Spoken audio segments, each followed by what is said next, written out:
Hello, lowly adventurers, and welcome. You're on the channel Performance Check. My name is Rob, and this is a live stream session where I will be doing some prep for my home game, my brand new home game that I have recently begun running. And I have had a spontaneous and wonderful surprise. Lloyd, my good friend and ally Lloyd from the channel Jarl DM, has graciously decided to join me. Say hi, Lloyd. Hello, I'm Lloyd. I run your LDM, and I'm just hanging around. He's just hanging around. He just swooped in. He just stopped by, and I was like, man, let's just do this. So to begin, Lloyd, I think it's probably best if I catch you up to where I am in terms of what happened with session one. For those who didn't watch the previous edition of this, I went through the basics of what I wanted to happen in this session, and then planned accordingly. So I have a party that was a party of 3. That this session will be a party of 4, which is interesting, but I'll go into that in a minute. Essentially, they are all members of a traveling performance circus / cabaret. This was at the request of the players. This was not my idea, but they wanted That's it. looking amazing. I know, man. It was really great. weird, and I was like, absolutely, you can be that. So I have my girlfriend is playing a barbarian who specializes in the Loktar, which is the orcish version of the hacker, which I particularly enjoy. There is a bard also, which is fitting for a cabaret. And we also have a a gnome rogue that was in the crowd of their latest performance and got involved in the first session, essentially. And that's where we began. The adventure began at a place called the Standing Stage, which is the ancient remains of an amphitheater that was once used all the time, essentially, by ancient inhabitants of the land known as Scaenia, which is one of the 9 kingdoms. And they essentially perform a festival there every year. And it just so happens that this year, something bad happens. They were in the midst of their performance acts, and I began the session by allowing each of them to display their acts, essentially. So the first 2 players who were performers in this troupe were able to role play and describe what their acts were like, and it was really good, and they got some really imaginative ideas going. Meanwhile, the gnome is basically stealing his way through the crowd, trying to get backstage to see what he can basically pilfer. Which I thought was interesting, because I was going back and forth between the performance and him creeping up and the tension building. And then, out of nowhere, cries go up from a nearby forest, which is where the Standing Stage is, this rubbled kind of area on that meets the borders of this large forest. And vastly powerful armored orcs. I thought, because this is going to be a few people's first session, so I want it to be quintessential D&D. Yeah, orcs, man. They rush in, they wreck the joint, they cut everyone up, and the director of the cabaret, I can't think of the word now. Ringmaster? Host. Yeah, ringmaster, absolutely. Basically, in a last-ditch effort to save them, pulled this lever, and it basically allowed the stage to fall open, and they disappeared. Not only was this a performance arena, it was a gladiatorial one, and they fell into an animal pit, essentially, where animals would be raised to then fight in gladiatorial arenas.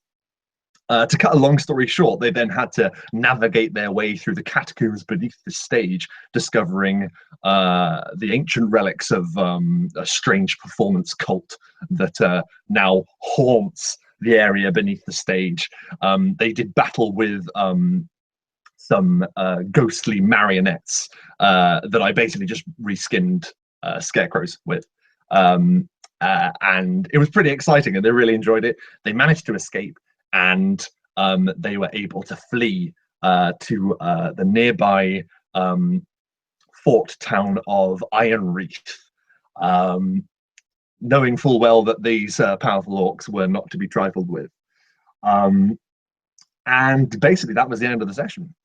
So, oh no, that's tell a lie. They actually also went into the town of Ironreach and they basically began asking questions, and then I left it on a bit of a cliffhanger where the Thieves Guild approached the gnome, uh, stating that, you know, they can offer information about what's happened.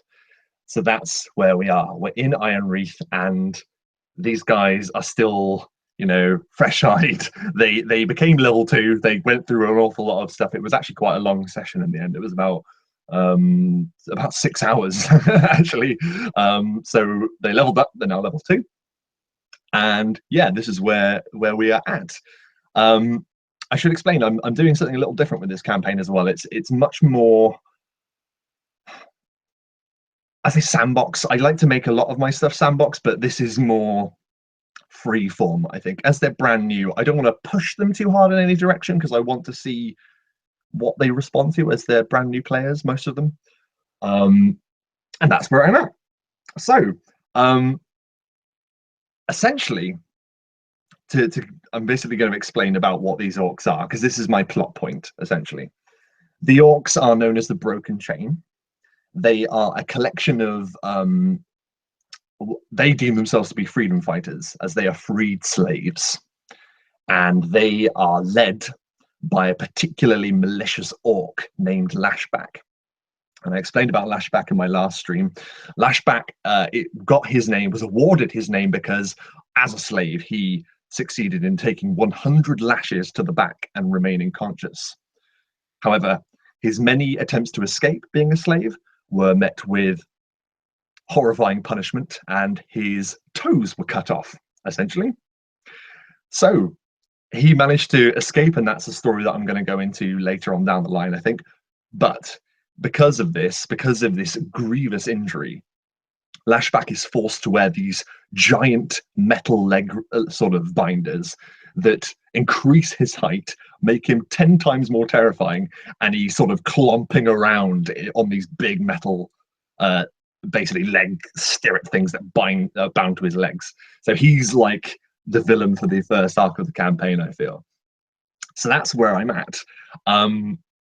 So I'm in Ironreath, and I'll tell you what, Lloyd, I think I find it, one of the things I find difficult is to give players direction when they're in a town.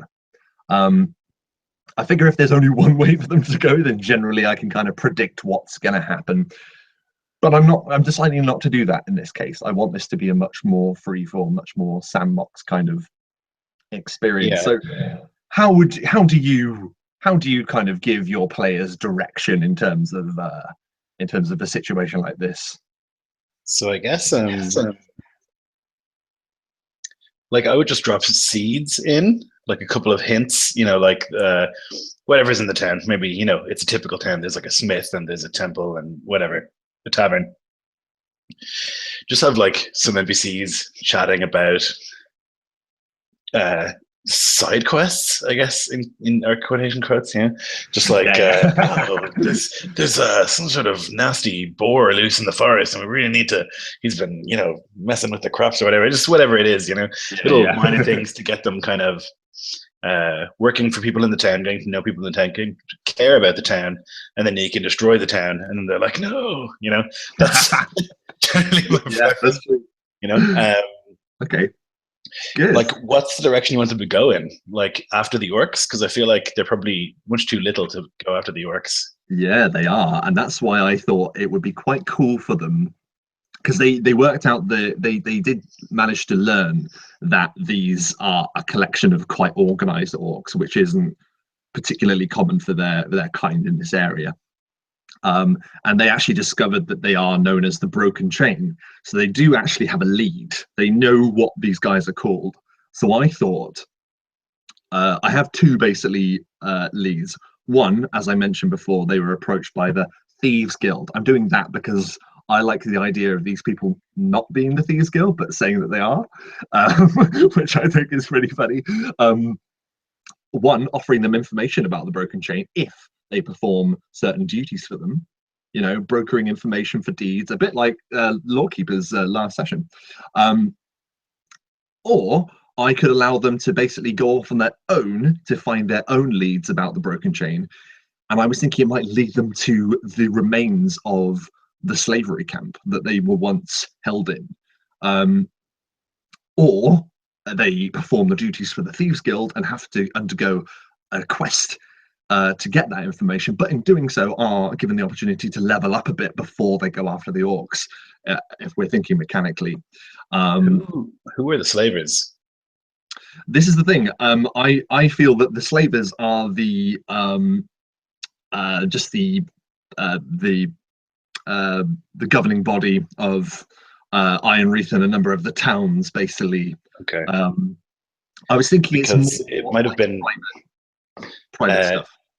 It could be interesting. I mean, slavery is bad. Players know that, Yes. and it could be an interesting sort of dynamic to discover that the orcs are not necessarily just pure evil. Like they're doing this because of the stuff that they've suffered. It makes absolutely. It more That's exactly the point. Yeah. More difficult for the players to just be like, oh, they're just orcs. We just kill them because they're orcs and they're evil. So it'd be kind of, and then like to figure out where that came from and who like did this to the orcs, even though they're orcs and they're like barbaric or whatever, still shouldn't treat anything like that. Absolutely. And then it could be, some cool encounters with Lashback where he's like, rah, rah, and he's like bitter and shit. And they're like, but listen, you can change.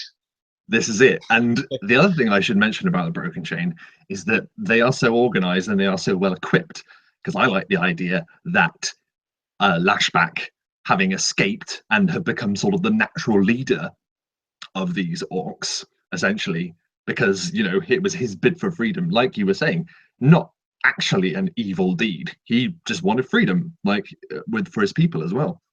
So he broke free, but I like the idea that he was offered funding, weapons, and armor to protect themselves, but in return, they have to raise hell in particular areas of this realm that they're in, known as Scaenia.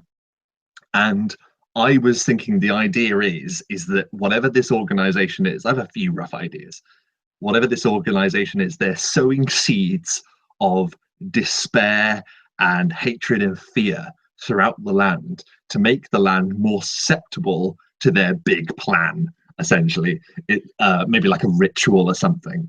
It can also be kind of interesting. It's in the Nine Kingdoms, right? It is in the Nine Kingdoms, yes. And is it already under the control of, or is this kingdom already under control of the Overlord? What's his name? It is under the control of the God King. The reason I've kind of I haven't included that as much because these guys are new and I didn't want to throw a whole bunch of them all too much. I've hinted at it, but I'm saying that Scania is a bit more of a frontier sort of area where there is their presence, but they don't really have much of a need to have an iron fist on them. It might be cool if, like, there was resistance in Scania to the God King, like there's still a lot of resistance, and then this is all a ploy by him to destabilize the region, and then he can come in with his legions and like stabilize, and everyone's like, oh, he's done a good thing. The God King, he provides safety and stability, and the whole thing is just like an elaborate plan to make him seem good. I love that. That's actually a really cool idea, because the thing is, I had actually sort of thought to myself, maybe I should like ease off on like my own encyclopedia of lore on these brand new players. I'm like just dropping all this stuff on them. But yeah, you can bring it in very gradually. Like with this, they don't need to know any of that stuff currently. Like there are orcs and they're wrecking the place. And then like, occasionally they receive a hint like, oh, but they're funded somehow. What the hell is that about? Who's doing this? Where is this coming from? And this slowly unravel the fact that there's like, a lieutenant of the God King who's like been feeding them money, and like, why is he doing that? What? I really like that idea. They might find out what the purpose was, but no one else in Scania does, and they're like, "Oh, the God King, he saved us," and they're like, "No, you fools!" That's awesome, man. I like the idea of it being some kind of maybe even some kind of experimental kind of task force or cult that has basically been given the bidding of the God King to do this. So it's still like a brand new thing. It's that they still on the surface don't appear to be official forces of the God King. These guys have sort of been brought in, but they have their own nefarious ways of going about things, I think, separate from things like Magisterium and Court of Whispers, that kind of thing. But I really like that. So that's basically the overall goal of the campaign. That's my campaign seeds, essentially. I just need to start building the adventures into it now. Now, I really like the idea of them basically having to uncover this truth about the broken chain, because they're not as bad as Yeah. they seem to be, although they have murdered people, but they've done it for, Yeah. they're misled, put it that way. So It yeah, might be I cool. really Sorry, like that. I've just run so many Game of Thrones games and played so many that like my head is always in schemes. It might be cool if orcs, in my mind anyway, are very tribal, and so like Lashback is in charge because he's the strongest. But there might be other orcs who have like maybe less extreme views. Like they're Mm. more freedom, less cruelty, and so like the players might get to see one of those lieutenants leading a raid but not killing. Just like raiding and taking things but not killing, and then kind of have conflicting emotions about like what are the orcs doing? Like why aren't they Yeah, I murdering? like that. So perhaps they come across this skirmish made by the broken chain then, and a lieutenant orc perhaps is there at the forefront, and then one of his orcish troops is raising a blade about to hack down like a an innocent woman or something, or someone who's defenseless, and he goes, "Stop! We are We not do not. them. Yeah, we are not them. We do not need blood on our hands." And then Yeah, him backing off. Yeah, I love that. you I'm know, writing that down. because there's a sort of I guess it's a really terrible phrase from like Victorian times, but like the noble savage, this idea that like there's Mm. like nobility and honor in primitive peoples. Yeah, no, dude, I love it. So, just as a point, I actually write down on the pen and paper for this. I like it all in front of me. I don't have the computer Mm-hmm. at the table for my home session, so um, so the broken chain, sort of dual faceted, I'd say. Then, Yeah, like I like the yeah, idea that there are many orcs in there who just give in to their urges and uh, want revenge, but there are other orcs who are like, we shouldn't be like them. We've been through this and we are better than they are. mhm.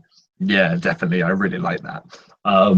That's really cool. So that, and in that case, then there could be some kind of growing um, disputes between the orcs. Yeah. Then in that case. Mhm.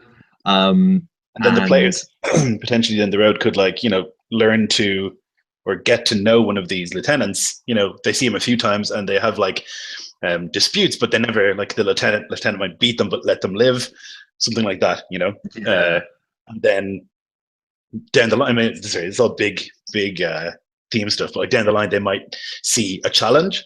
Like yeah, this lieutenant challenges Lashback, and then they can help him if they want to. You know, could be mm, interesting. that is really cool. I really like that. Um, so that is broad Yeah, overarching stuff, that's and I have that's I have put that down because I'm really glad we've had that conversation now, because that has focused a few elements about the broken chain for me. So I really appreciate that, man. Thank you. Um, so yeah, like I say, there's these two options, and I'm thinking maybe the Thieves Guild essentially are going to offer them information on them, which will be the hook. Essentially, they've already basically pickpocketed one of the people in a tavern that they went into, um, and they got caught. So they said, "Meet us here," and they gave them a location at this time, and we will help you. We have the means to make your lives easier and richer. That's basically what I left it at.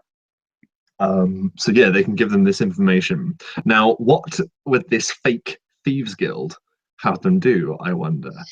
There was I was actually reading a module about I think it was a 3.5 one called Dark and Stormy Night. right. I'm not in any way going to copy this, but I was kind of inspired by this. There's essentially this old tower that for generations was sealed up by this massive rock. But then a particularly devastating storm happens. Lightning bolts strike this rock that seals the entrance. So then there's all these people vying to get into this place to basically rob it, Mm-hmm. to basically get the riches out of it. So I was wondering whether they might be in on something like that, perhaps, and if in return of them retrieving something for them, they will then provide them this information about the broken chain. Yeah, Um, that definitely sounds like I like the idea of there being an ancient place. Like, go here, get this thing for us. If you can get the thing, then we'll tell you what we need to know. And it's also a good way for you to like give a little bit of supplies and stuff to your players. yes. Like a little nice weapon and maybe some potions and stuff that they need for upcoming. And it doesn't feel kind of forced. They're raiding an ancient place, so obviously there's weird stuff there.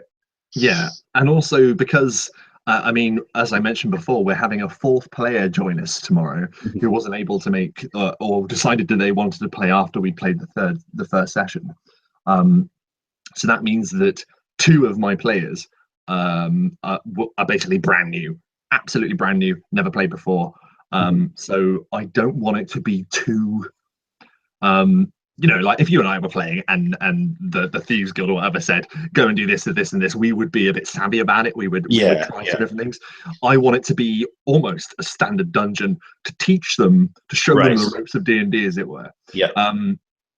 So I think that's a really great idea.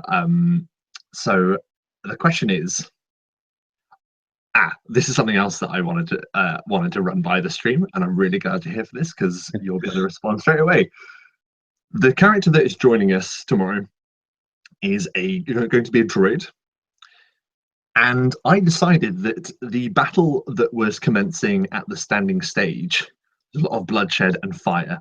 I like the idea that that fire spread into the forest that the standing stage is next to, which affected her tribe in some way, I like to think. Yeah. So I'm thinking maybe the druid was told by the elder druid to essentially, you have to go and force them to do, well, not force them, but like implore them to do to sort of repay their debt because the druids blame the troop being there in the first place, or something like that. Yeah. To then bring the druid into the party. I don't know. What are your thoughts on that? Yeah, I think I always like the idea of a druid being sort of a like a justicar, like Yeah, man, that's there's a good idea. like balance has been broken and needs to be restored, whatever that may be. And so yeah, maybe an agent of the archdruid, sent to tell them, you have caused irreparable damage to the forest. It'll be hundreds of years until it's returned to its proper state, and so penance must be paid. Yeah. And then you could. It'll be funny as well, I think, to have this sort of brand new player. I think it'd be funny for them and funny for the rest of the group. Definitely. To have a brand new player come in and just be imperious, This is, I demand it, and the archdruid has said so. I really like that idea. So I was thinking that will be the start of the session. It is essentially a flashback to the first session, but seen from the point of view of the druid. And that way, because she's a brand new player, I can say to her, explain to her like what's happening, and it's time that's focused on her. That it won't be too much because I don't want her to feel like she's on the spot. I think the key factor is to have it be an ensemble thing happening, so she doesn't feel like, because new players generally are going to be nervous for the first time. So it's going to be the fire sweeping through the forest, and I'm just going to describe to her how she is awed. I'm not going to force too much role play on it. I'm just going to describe to her the elder druid or the archdruid, as you say, has bidden you to seek out those from the troop, as they have a penance to pay, as balance needs to be restored. And you must force them to enact acts of good or of nature of some kind to restore that. I really like that idea. That's fantastic. I would also, I guess, like if you're new, just like try and have the archdruid mention a few, like life, all life is sacred. All life is sacred, yeah. Like all of it. Orcs, fucking death spiders, lovely. Everything is sacred, all life. So their penance can't be vengeance. It has to, bring balance, not, selfish things. Yeah, I like that idea a lot. And just have him say that, something similar to that. And, she can then go, okay, sure. And then maybe that will just like register later on, Yeah. when they see an orc spare a life, something like that, it might like ring back. Yeah, definitely, man. That's fantastic. So what I'm going to do, I'm actually just going to quickly bring up the chat. I don't think we have much activity in it, but what I'm going to do is I'm just going to ensure those who are watching, I can see that we have what you're looking at, Benjamin Fisher and Carol. Hey guys, thank you ever so much for joining me and my surprise guest Lloyd. Absolutely fantastic. So if you have been watching so far and you have any thoughts that you'd like to contribute, that you feel should be included in my campaign, my home game, please whack it into the comments, because it's great to just have a dialogue. I mean, collaboration is the key to a lot of creativity. So by all means, any thoughts, whack it in the chat. I can see that you guys have just got here, so just to catch you guys up, this is session 2 of my brand new home group, and me and Lloyd have been discussing motivations for or basically ways of bringing in a brand new player who's starting in session 2, and she's going to be a druid and she's going to be dragged into this conflict, but we're going to move on now because that's something that we've discussed, but just trying to catch you up as to where we are. So the druid, I think, is sorry, go ahead, Lloyd. If you're just thinking about putting them into the town, I think if it's like the Thieves Guild say, you need to do this thing, then the players will go, okay, we need to do this thing. And there are no other things that we can do. Because if you're new to D&D, you don't really always know that you can just do whatever you want. So it might be good to just drop in like 1 or 2 minor side things, Yeah. Oh, the little boy is falling down a well or whatever it is, like really minor shit, but just fucking really, really minor stuff. But like, just open the options to them that they can do whatever they want. If if you were just going to drink in the tavern, you can do that, and there's nothing stopping you doing that. Because that's a good idea. Yeah. Often, like new players are just like, okay, but what do we do now? And they ask you, what do we do now? And you should say, what do you want to do?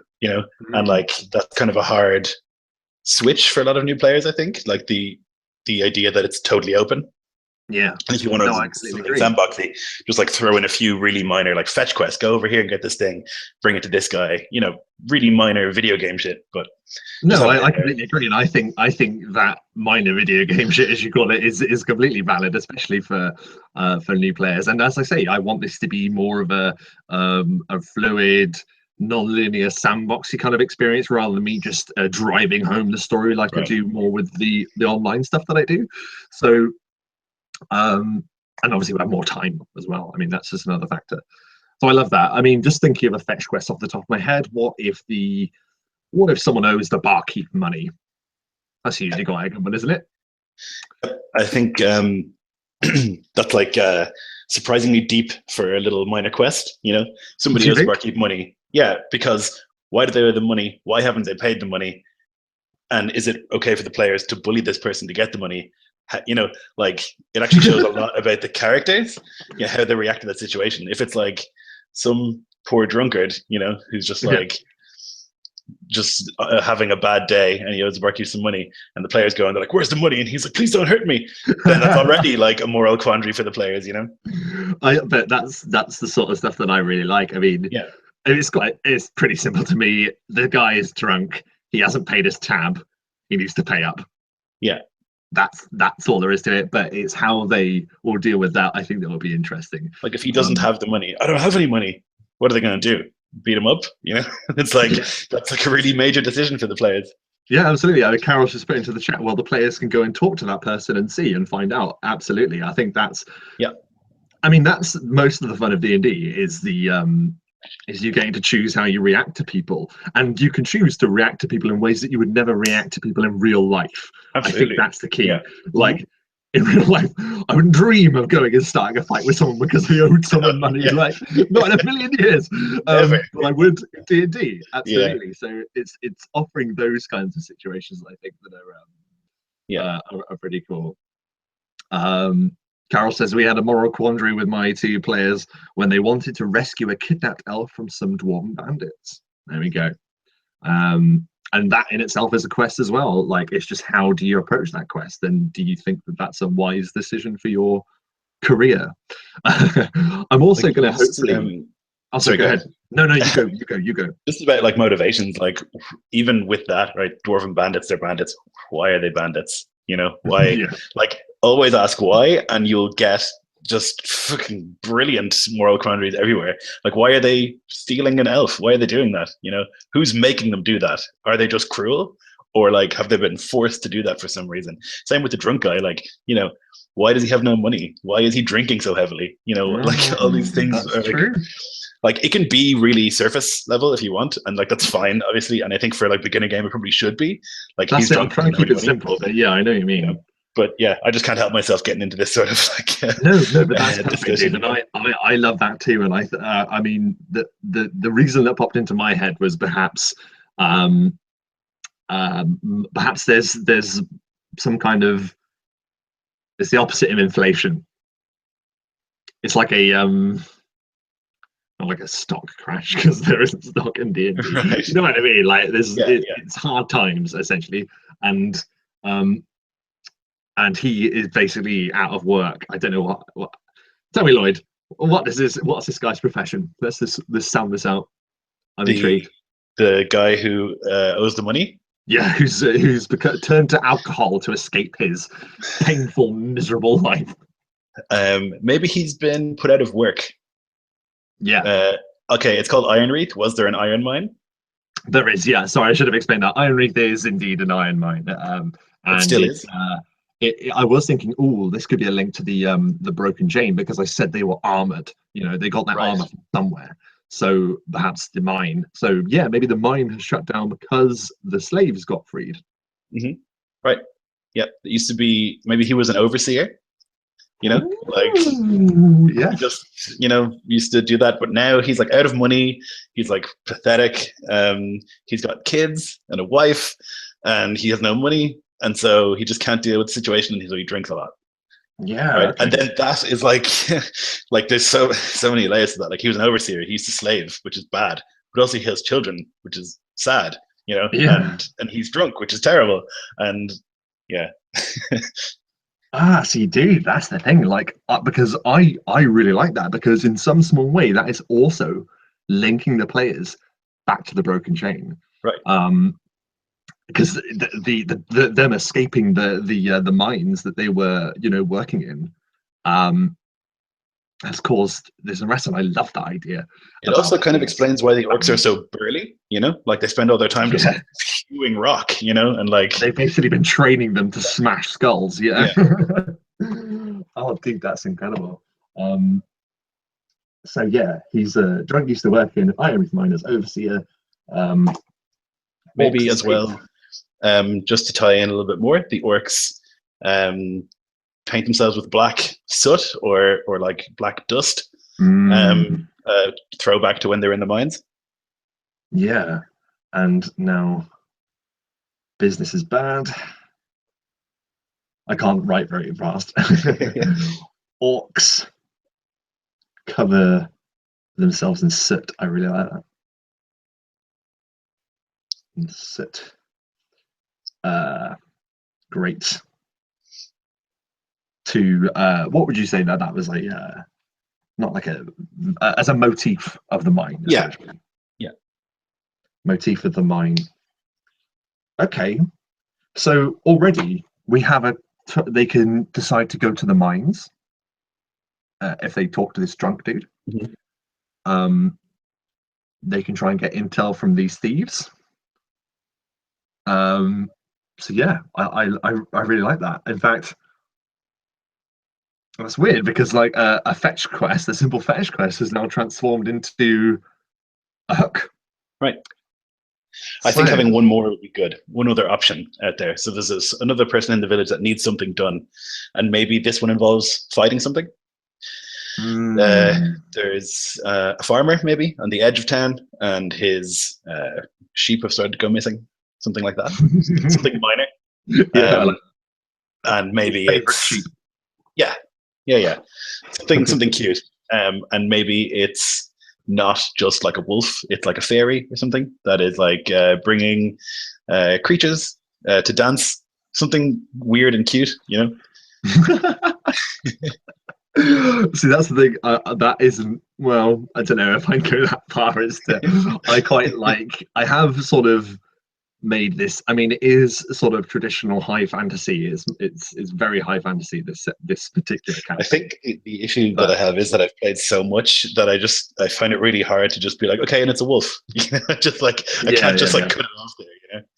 No, I completely agree. But I think a fairy, I think, is too whimsical. Yeah, yeah, And also, going back to lore that I've been thinking about in terms of this place, the standing stage, which I mentioned earlier, was originally a place where the Fae would actually put on a forest festival, and that's where the tradition came in for this okay, festival to happen every year. But the Fae are now gone, so so if there was a fairy, then it wouldn't be there anymore, okay, because they're yeah, all yeah, that kind of creature's gone. But it could be something. It could be something linked with that, perhaps.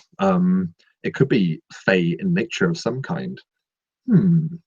I do like the idea of it just being a simple something's happening to my livestock. I want you to just deal with it. yeah. That's simple, and once again, it's showing new players the ropes. Um, It could tie in with maybe 2 or 3 orcs decide they don't want to be involved in this slaughter, and they just run into the forest, and they're like camping there, and they're just being simple, like living in the forest, and they don't have any skills in hunting because they've been yeah, miners their whole lives, and so they just like at night steal a sheep, and then they're just like maybe the players just find them like peacefully sitting around a campfire, like eating the sheep, and like yeah, potentially there's a fight there, but potentially it's just like, oh, hi, just like a weird encounter with the orcs who are like, hello, uh, don't want any trouble, maybe they're unarmed even. They're like, oh, we don't want any trouble. We're just yeah, sitting here. And then they could maybe talk to the orcs a little bit about what's going on. yeah. So they've broken off from the broken chain, ironically. Yeah. But because they've broken away from them, they were like, yeah, sure, you can go, you can have your freedom, but you're not taking your weapons and you're not taking our armor. Yeah. So that's why they're unarmed, which I Perfect. suppose would make them a slightly easier challenge rating. I mean, they're Oh, now level definitely. 2. They can take a few orcs at level 2. For sure. Yeah. I'm pretty sure. Unarmed, certainly. Like, they pick up maybe a frying pan or something, but it's like 1d4 damage. Yeah, yeah, You yeah, know. yeah. No, I really like that idea. Yeah, that's really cool, man. Okay. Oh, I, Benjamin Fisher just said in the chat, which is good. And if the orcs don't want trouble, the druid probably shouldn't harm them. So like even if that's the very other true. players are like, oh, but they're orcs, the druid should be like, no, all life is sacred. They're not doing any harm. They're just taking this sheep. Maybe they can pay reparations by working for the farmer. Whatever. Yeah, absolutely. I really like that. Yeah, they can. Oh, but then they're like, no, we are not going to work Yeah, for you. And yeah, then it'll set it off again. yeah, Oh my god, there's so many complex different ways that can go, and it's just a simple quest. I love it. I absolutely adore that. Um, Now I do want some kind of dungeon crawl in there. So we have the two. I really like that as just standalone. It's just the orcs. They can potentially give them information, or they can potentially fight and kill them, yeah, or let them go. Whatever. Maybe the druid shows mercy. yeah. Um, so we have two potential dungeons. We have the mines of Ironwreath, or we have the place that the Thieves Guild want them to go and nab. So I would say for the mines, I would think most of the encounters there should be like just like difficult terrain encounters, like rubble, like mm, falling things, and then maybe somewhere at the bottom there's this old ass like 80-year-old orc that who's refuse like to go. he refused to go, and he's still like just like clang, clang, and he just like mutters something like I don't know, pull the iron or something. He's just like lived his whole life by rote, and he's just like still at it, and he's a little Mm, bit crazy. Um, and maybe like 1 or 2 things in there that are little, I don't know, cave creatures. But I think then the tower should be the actual dungeon, yeah. with like rooms, and in this room there's a weird thing, and there's a trap, and there's a puzzle, and Okay, yeah, I really like that idea. I've just quickly made a note of the mines there. So that's sort of like a semi explorative thing. Maybe if they can find some cool stuff in the mine. I like to think that since the orcs escaped, and there was quite a severe massacre in there of the orcs escaping, no one goes near it. They're just like, geez, leave that alone. That was awful. oh We'll go yeah, back later. there could be Yeah, undead even, from like yeah, that's the what I was thinking. residual nastiness.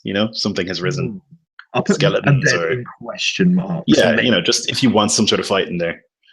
Yeah, maybe. I mean, then I suppose I have to think of a reason why they've risen from the undead. But then again, they're new. Maybe they don't need a reason. Maybe it's just a Well, zombie. it could be, but also, I mean, there's plenty of reason, like the amount of like torture and stuff that went on there, and then the massacre and stuff. Some sort of spirit is restless and lives there. It's And possible. yeah, has basically risen them to sort Yeah. of continue the work, as it Oh were. yes, that'd be very Yeah, interesting. Yeah. I like that idea. Actually, they're continuing their work. Yeah. Continuing work. Oh, that's bloody gold. I'm just going to have a quick check into the chat. Sorry, guys, if we seem to be ignoring it every now and then. I'm getting into this. Okay. Yep. So Benjamin said that becomes a kind of mediator character. Fun times. Yeah. Mining is dangerous as hell. Hazard galore. Cave-ins, fissures, being struck and releasing horrible gases. Absolutely, that's a danger 24/7, mate. um, Carol says low-level new players would enjoy coming across something like a cave bear too. And you can give your druid choices with that encounter. Yeah, absolutely. Maybe the druid doesn't want to kill animals that they come across. That could be quite interesting. I like particularly in sandbox games, like I like the random encounter. Don't so much do it, like I say again, online because I need to make the story a bit more focused. But with it just being sandboxy, one night they might just stumble into a cave that also a bear lives in. Yeah. So excellent. Okay. So I'll just put the odd random encounter maybe, but I'll see how it goes. That's optional. But for you, Carol, I will make it a bear. Why not? Random bear encounter. I suppose it's not that random anymore, but it's great. Okay, and finally the dungeon. I was thinking of calling it. I really like the idea of there being this running motif through the Nine Kingdoms where burial places are known as naps, KNAP, like the mound. So every, well, not every, but certain tombs and dungeons and things are named something nap. And I was thinking Dagus nap. So this is like from a previous civilization. Like they would have had this custom of making naps. Yeah, well, this is the thing, right? I mean, this is something that I've actually. It's tricky because I don't know what to tell you in terms of as well. But because there was definitely, I will say this, there was definitely an older civilization known as the Primogens that was created by different races. Races, I'm sure you can probably guess. And they had their own ways of doing things before the reign of chaos and before the God King came in and united the kingdoms. Dagus sounds arcane. It sounds demonic. It sounds. It definitely sounds like a bad place. Dagus nap. Okay, I like it. There you go. Dagus nap. Okay. And to be honest, mate, I want it to be a by the numbers wicked dungeon. I've got myself a new battle map, which I'm really happy about. The ones that you can dry wipe. So I'm gonna be drawing that map out. I won't do that here. I will do that at a later date off the stream. In terms of statting and things like that. But let's have a think then. I like the idea of this lightning bolt blasting open this thing. So for ages, this thing has just been, not touched by anyone for thousands and thousands of years. And then all of a sudden it's a free-for-all. Now, I like the idea of them getting there. They think they get there first, perhaps. Yes, I actually was just thinking the same thought. Like another party has gotten there.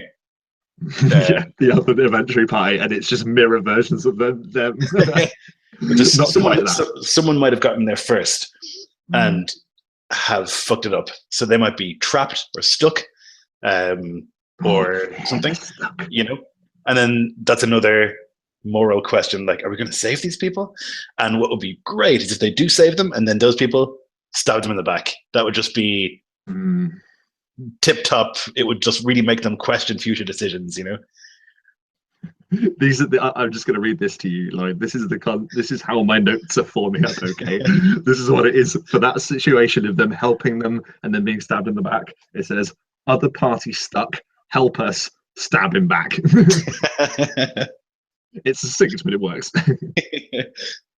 Dear. Stab in back. Yeah, I think that's definitely a good idea. I definitely would go with like a real simple dungeon layout, like not many dead ends. No, yeah. Not many twists and turns. You know, I guess if it's meant to be a tomb or a burial place, then it would have a pretty succinct sort of layout. It would. You know, like an entrance chamber, then like, you know, left, right, straight ahead, whatever.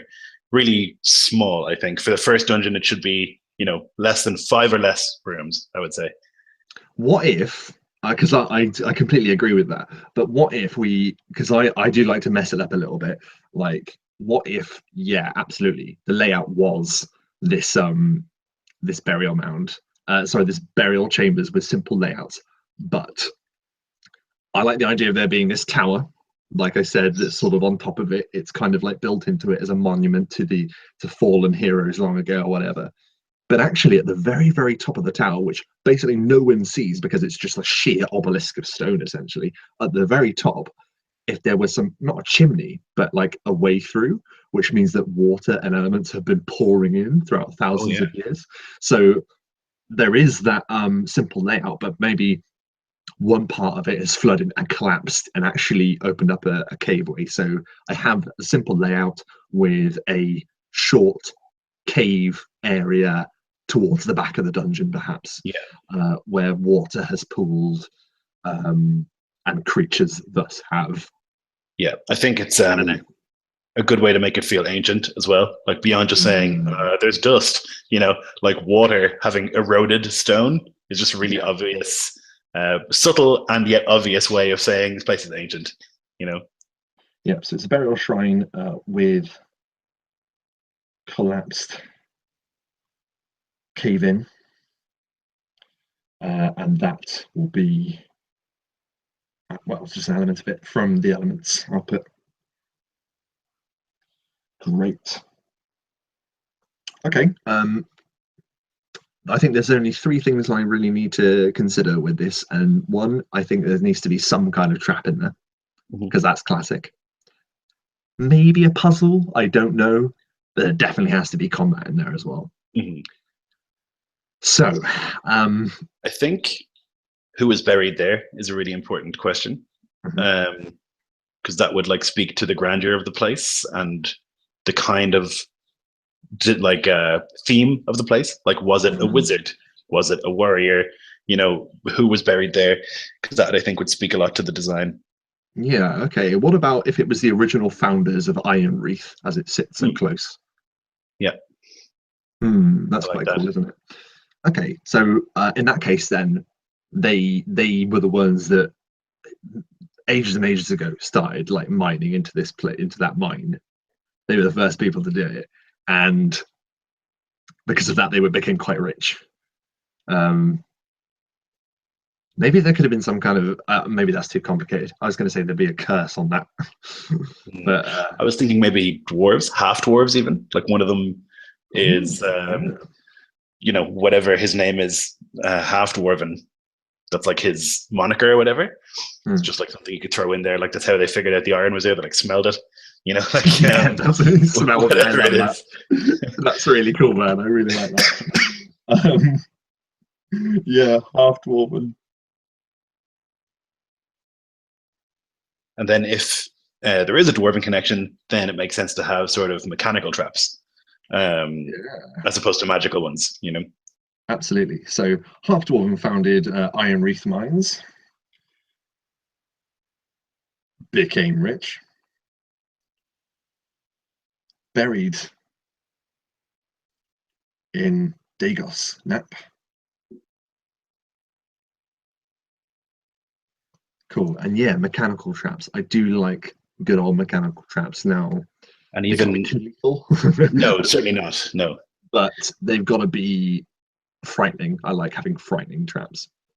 So yeah. I'm sure you've played both Oblivion and Skyrim. Of course. When you go to a dwarven or a dwemer dungeon, the mechanical traps are very mechanical. You know, there's like rows of spears that ballistas, yeah. Exactly. So like a big ballista, that'd be cool. Just things that like if you just were to stop and look, you would see that they look a bit odd. Like, why are there all these holes lined up in a straight line over here? You know, or like, but you know, but if you're new to the game, maybe you don't see it, and maybe the first time you step on a pressure plate, someone gets slapped by an arrow and like, you know, nearly bites it, and then they spend the rest of the dungeon like, which is good. That is good. Benjamin Fisher puts into the chat. Oh no, we've got a few more comments above. I do apologize. Okay. So Carol says she's cooking. Excellent. I hope you enjoy it. Benjamin, burial mound is a great excuse to have lots of traps. Nobody's supposed to be going back in or living there, unlike some dungeons where some traps don't make sense. Absolutely. I think that's right. Very Temple of Doom in that sense, I think. Not Temple. Well, no, I mean Raiders. The beginning of Raiders. Secret doors, Carol says. Absolutely. I guess there could be a secret door. Secret doors are always fun. Tombs would be super simple. Entry area, central area, small hallways to burial chambers. Yeah. Carol says great ambience, dripping water, slime, eroded rock. A king. I'm guessing that was your suggestion for who should be in. We've gone with the half-dwarven idea because I like the idea of him smelling the riches that could have been found. But you know, king's always good. So yeah, secret door puzzle. See, this is the thing I wanted to talk about. Puzzles are tricky sometimes. Very tricky. Like they were buried with a portion of the treasure in the separate room with dwarven traps. Yeah. If the mechanical traps are sorry, that's a really good thing that Ben just said at the end there. If the mechanical traps aren't going off when they get there, somebody has already been there. Who? What's their story? Do they find a body and perhaps some evidence of who was there or such? A dwarven wizard being buried there could definitely have something similar to Skyrim spears and centurions. That is a really clever idea that some of the traps have been triggered. Because if the other party is there, yeah, you know, maybe it could have been a resetting trap, right? So they go in, the trap, like a big ballista, goes off. It could be quite a difficult save, and this ballista goes off right next to one of their faces. But luckily, there's no ammo in it. Yeah, that's what they see. You just hear the twang. Yeah. You know, and but nothing actually happens. They're like, oh, and everyone like pats themselves to see if there's any holes in them, and they're like, no, everyone's okay. I really like that. And then they look down and they see the dead body who was unfortunate enough to be the one who got the last bolt. Yeah. And it's good as well because that's like if you're new to the game, you don't know to look for traps necessarily, and that just clicks with them. Like, okay, there are traps that we need to look out for in this place. This is like obviously a warning. You know, it works really well. Yeah. Okay. Kill one party member. Okay, so I really like that for traps. So we have a trap element, we have a social element inside the dungeon that is running into the other party, which I'm going to make really nerf. They're not, I'm just going to say they were lucky, enthusiastic, green individuals that just happened to get in there and then got stuck. They're not going to be like a massive combat threat, I don't think, because I want to save that for a bigger combat threat later to come. So yeah, puzzles are tricky because if you don't display the information clearly or simply, then it can get really confusing, and then you're all just sat there thinking, what do we do? So a good trick is to give a bunch of information, like there's the following things in the room, and then when they come up with a solution that sounds plausible, you say, that's it. You don't have a solution in your head. You just have a bunch of things. That's like something that I've done before. Otherwise, go for something visual, maybe, since you'll be in person. You can show them on a piece of paper what it looks like. Or riddles are always good. I enjoy riddles. Well, maybe not all players do, but I enjoy them quite a lot. I like riddles.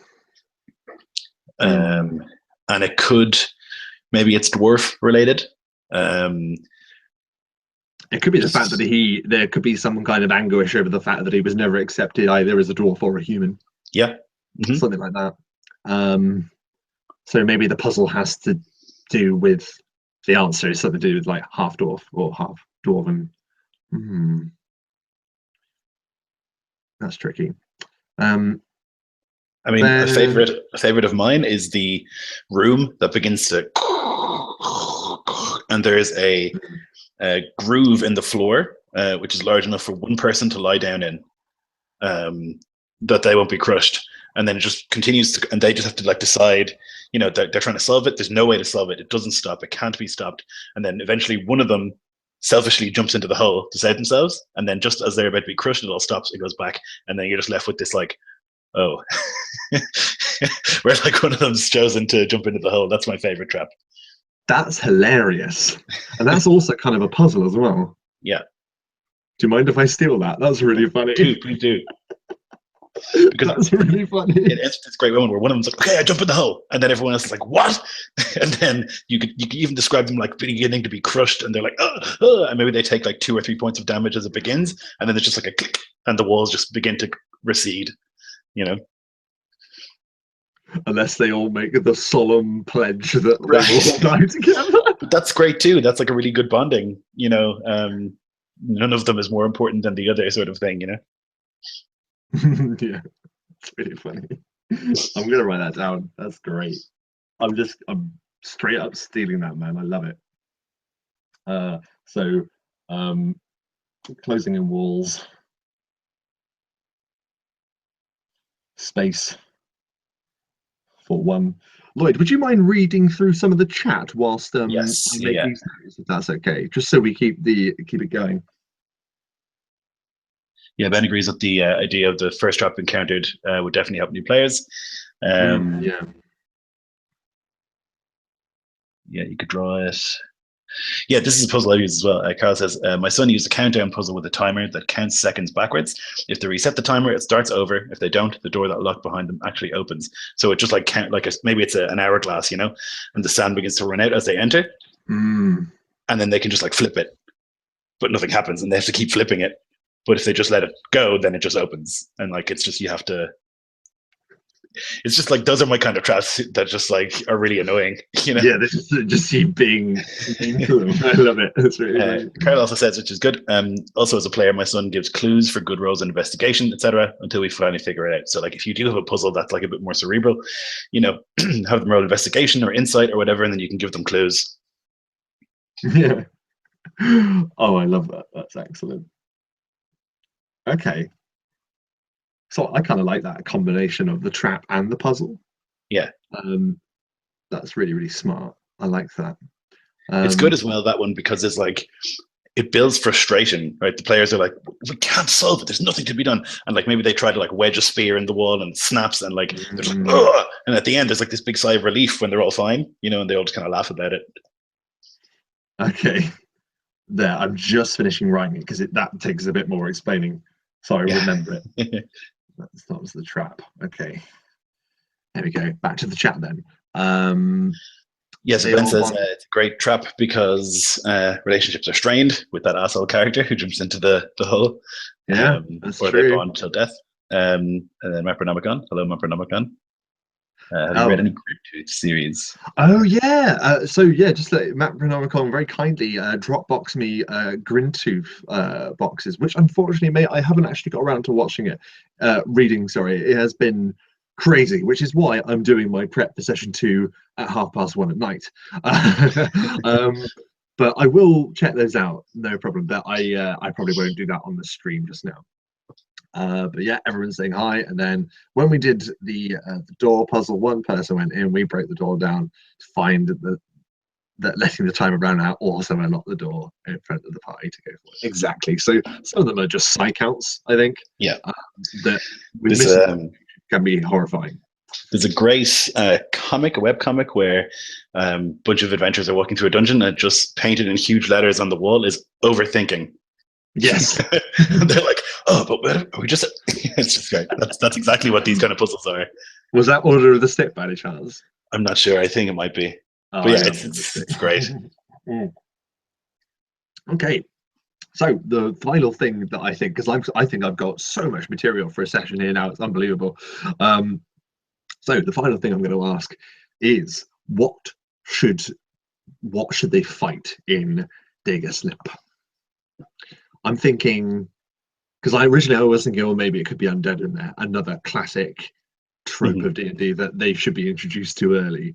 But then I'm thinking, if there are undead in the cave from where all the orcs died, then maybe it should be something different in there. I don't know. Because it's just been opened up. So Yeah. whatever they're fighting has to have already been in there or has only recently come in. And we've already got the other party coming in Yeah. recently. So I think it should be something that's been in there for a while. To answer your question, Ben, in the chat, they are level 2. Just become level 2. This is session 2 as well. So yeah, I mean, I have the monster manual here, but I'm not going to sit and flick through it at the moment on a stream because that's incredibly dull. I think something like, so I would pick something iconic for their first monster. So something that's moved in there that thinks it's safe, like an intelligent monster, I think would be good. Yeah, But yeah, maybe monster would be good. but maybe it's weakened or it's old or it's blind, something like that. And that's why it's like hidden away, maybe here to die in this cave. Well, it was originally called Degersnap, so maybe half dwarven or half whatever his name is. I will work that out later. Maybe he basically thought that this would be a grand place for him to be buried, but actually other things were buried there before him. Dagus, as we were saying, is a devilish kind of name. Perhaps it's some kind of demon-inspired monster. But then again, that's demons at level 2, and that's well, like I like to save demons. you can tweak anything really to become level 2 if you need to. So like, I mean, Dagus to me sounds like Dagon, who is like a Lovecraftian sort of, and also in D&D, Dagon's like the demon of the water. Yes. Oh, yes. And if there's water in there, maybe it's some sort of like deep one, some sort of like weird fish monster, half man, half fish, weird slimy thing. That's funny. There's potential. Yeah. I think the idea of something like aberration-y, something gross. Yeah, yes, you're right. It should be something gross, tentacly, and horrible. Yeah, maybe. Let's see, what do we got? Like a gibbering mouth is probably too high. You could level that down though. Yeah, I mean, those kind of monsters I don't mind leveling down. With demons and devils, I like to leave them as they are. I like certain monsters remaining a threat. In the new Volos thing. Oh, that was out. Yeah. Yes, which I have acquired. Oh, have you? Oh, that's awesome. I really want it. I can slide it your way. Thank you very much. There are sort of baby beholders. So I think the challenge rating 2, which would be perfect. Like little beholders. So maybe this little dude he's little, he's got ambitions. Beholders are paranoid, and he thinks he's going to turn this ancient place. It's safe. Nothing can get in. The rock is there. He's going to turn that into his lair, and then like a day later, the storm breaks and smashes the entrance. And now he's just like panicking and freaking out, and he's like trying to secure the place. I think that would be. I think that's a bit better than what. Yeah, I think that's better than what I was going to say. I was going to say that actually he was once a normal beholder, but then decided that he would be reborn at the time that the tomb opens once again. So he is now this little thing. Yeah. But I think yours is better because it buys more into their paranoia. Right. He wanting to maintain his home. So I love the idea that he's like striking out on his own, right? He's like, he was in a hive and now he's like, I'm going to make it on my own. I'm going to find this place. It's mine. It's impenetrable. Nothing gets in here, And then a day later, the storm breaks, smashes the thing open, and he's like, what? And he's just like panicking, freaking out, literally a day later. And he's like freaking out and he's like trying to keep the place secure and he just can't do it. He's managed to trap one group. And that took all of his artifice, all of his cunning to trap that one group, which is the first group that came. And so when the traps have all been used and stuff, and the other group's able to get in, they can fight the beholder. And I think like it's such an iconic D&D monster. Mm. It's probably the most iconic D&D monster, I would think. Yeah, definitely. I mean, even if that one that you've mentioned in the book is a bit too tricky, I can either level it down, or there's a spectator as well, isn't there? Which is kind of like a Yes, lower power. exactly. Yeah. Yeah, so either one of those would be fantastic. And you're right, it is. I am trying to hit the tent poles of what is D&D for these for the newer players, essentially. I really like that idea, man. That's fantastic. So, Reborn Beholder striking out on his own. He is paranoid and trying to secure the location. I love that so much. So what do we got in the chat? We've got swarm of something in the nap. Scarabs. Oh yeah, scarabs are cool. Swarms are cool.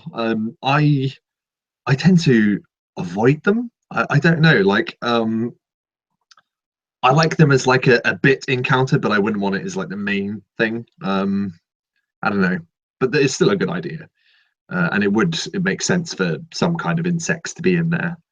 Ben continues to say, "I like ghosts, wraiths, poltergeists, shadows. That's a bit much for level 2." Yeah, I mean, but then again, so beholders, but we're still making it work. So or reskin and level up goblins or whatever. Some good stuff in Sewers of under Sandwall. Absolutely. I featured quite a lot on. They fought goblins last session. One of the characters actually has a hatred for goblins in the classic D&D sense. So as much as I have used goblins last session, I'm going to save them for a bit now, and I'm going to surprise him with goblins at a later date. Pardon me. Yeah, I find the more iconic, the more difficult to scale back due to certain abilities. That's true, but I think in this case, it's a lot of the spell-like effects I'm thinking that are sort of reined in for the beholder. I will have to check this out, but I like this idea, so I think I'm going to go So with that. I have it here. It's only challenge rating half. It's called a gazer, which is a little tiny Ooh, beholder. So it's like 8 inches, but you could scale that up to challenge rating 2 pretty easily. yeah, Like I think so. it has lesser eye beams. It only has 4 eye stalks as opposed to whatever 8 beholders have, and it Yeah. doesn't have like death ray and disintegration. It's got like fear, frost, dazing, and telekinetic. Oh, So you could perfect. just, you could give it more hit points, give it some more damage if you wanted to, Mm. and yeah, I think it would be pretty doable.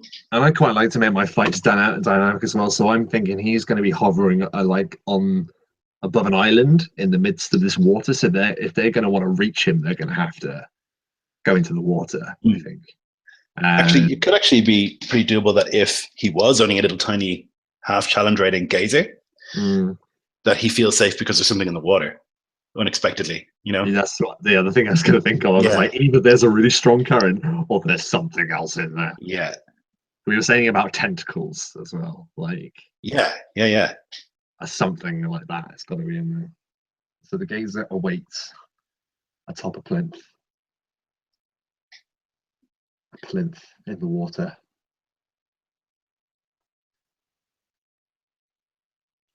Confident in the knowledge.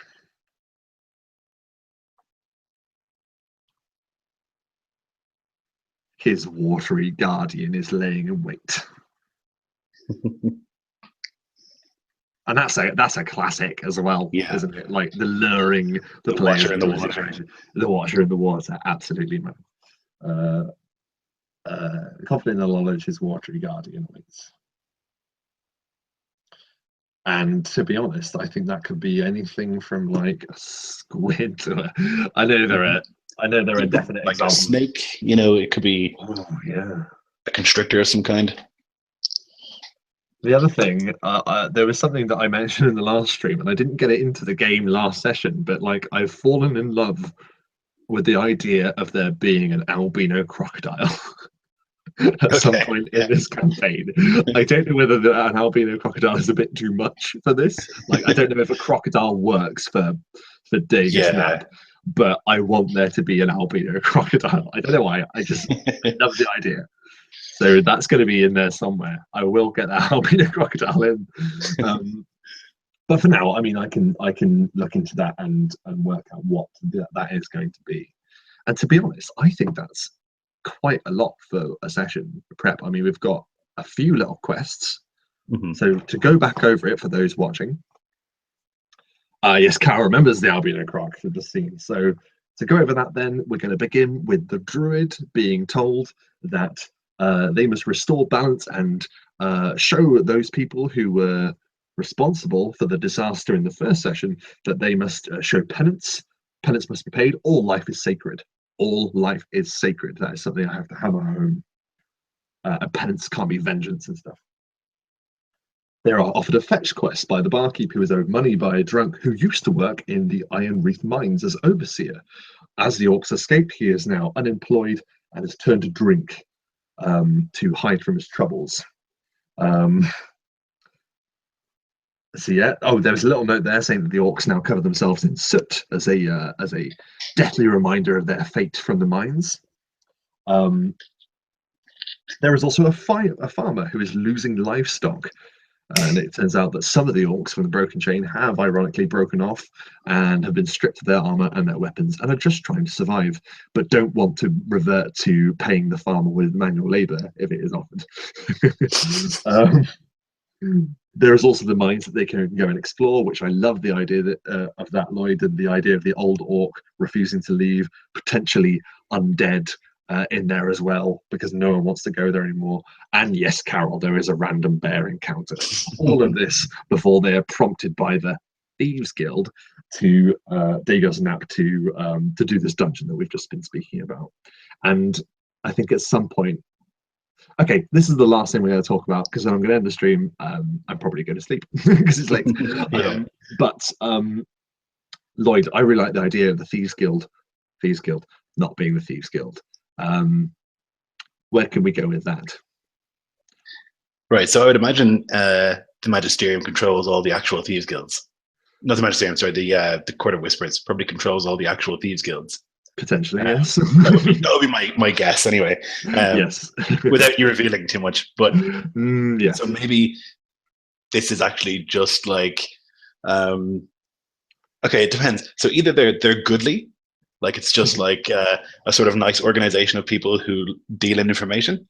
So it's like, you know, a scholar or something, or maybe a rich noble who has like taken an interest in scheming, but for the sake of scheming. There's no actual scheme. He just enjoys messing people around.